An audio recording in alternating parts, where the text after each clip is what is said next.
How are you? And welcome back to my GLP-1 Car Chronicles. So last night I was talking to Sean and we were sitting at home and we just started talking about all through my 30s and all through my 40s and how I spent much of that time sitting in slimming rooms with Slimming World and their sins and Weight Watchers and their pints and their meetings. And I know some of you that are following me have had exactly the same experience as I'm about to talk about.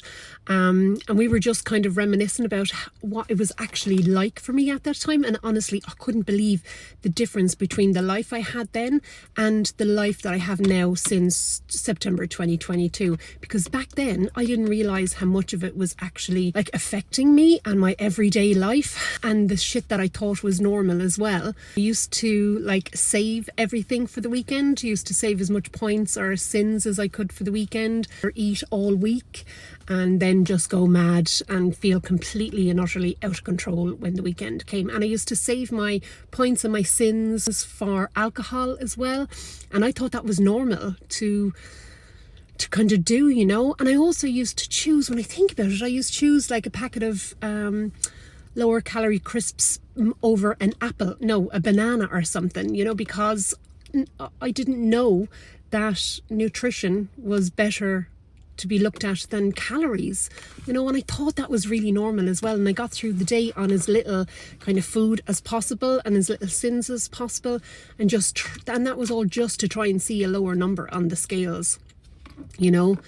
And I thought it was normal to stand in a queue waiting to be weighed, feeling fucking panicked out of my goddamn mind with shame and hoping the number would just be good enough. I don't know, it was good enough for me or good enough for the woman that was taking down my weight at the time, you know.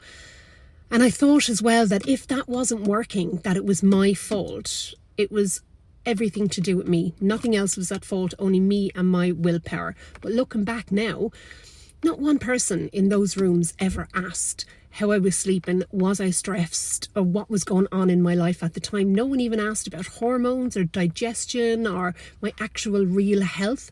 And no one ever explained that losing weight without protecting your muscle wasn't actually helping me long term, or anybody else as well. I wasn't being taught about my health. I was being taught to fear food.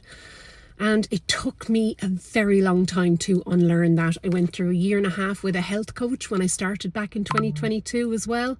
But now I approach things completely differently.